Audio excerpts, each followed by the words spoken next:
Conta o que você lembra desse dia do Maracanãzinho, cara. Como é que foi a pressão? Você já era sabido que o Amaury era o grande favorito? Você sabia que poderia lutar com o Rickson numa próxima etapa? Como é que foi para você essa sua participação?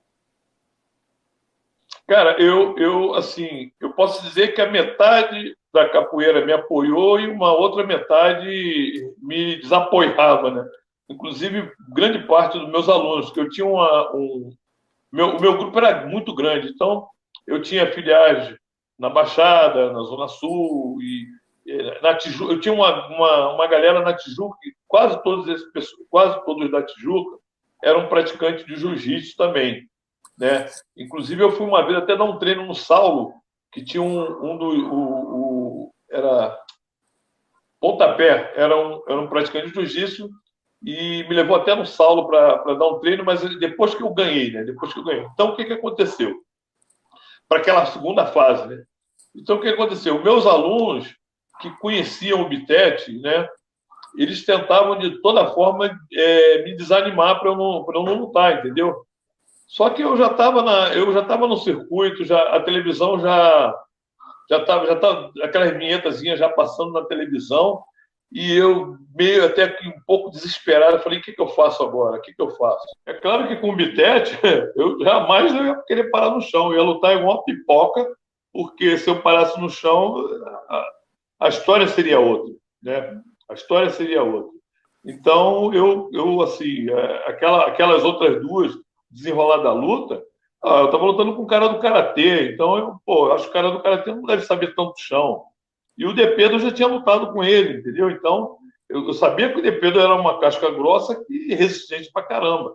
Que você bate, bate, bate, cansa e no final ele pode até se surpreender. Mas foi isso. Então, assim, as coisas deu muito certo, né? Algumas pessoas até comentavam naquele dia, o Hulk não era o cara certo.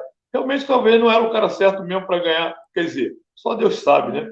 Mas, assim, tecnicamente, e com o passado, né, né, eu era o cara que, dentro daquele estilo, dentro daquele evento, não era para eu ganhar, realmente. Mas se você for analisar a história da capoeira em relação ao jiu-jitsu no passado, que teve o Ciríaco, que lutou com o Conde Coma, Arthur Emílio,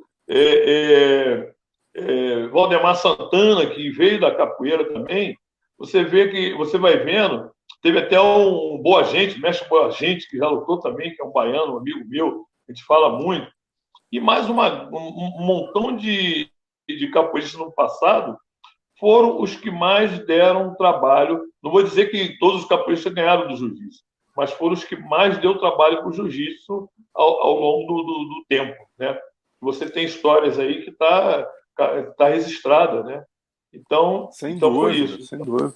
Pô, cara, e tem até o livro do Elton Silva hoje que ele trouxe muitas histórias como essas que você contou agora há pouco, né? Que exatamente ele fala, inclusive, da importância da capoeira para o vale tudo MMA e para o jiu-jitsu, né? Quer dizer, a levantada técnica do jiu-jitsu vem da capoeira. O pisão, aquele que o Fábio Gurgel dá no Denilson em 91, vem da capoeira. Quer dizer, o Elton Silva faz essa analogia no livro dele, muito antes do MMA, exatamente mostrando que a capoeira tem uma influência direta no jiu-jitsu. E tiveram vários casos, né? Como você falou do Ciríaco com um Conde Coma. E eu acho que você, de certa maneira, Hulk, é óbvio, o Amaury com certeza não queria perder, né? Mas eu acho que você, de alguma maneira, foi um cara que também ele mesmo reconhece na sequência na capa da Tatame e fala, pô, eu não respeitei o Hulk, eu subestimei o Sim, Hulk, né? E sim, foi lutar em pé contigo, meu amigo, na tua área você era muito mais perigoso que ele, então foi mérito teu total.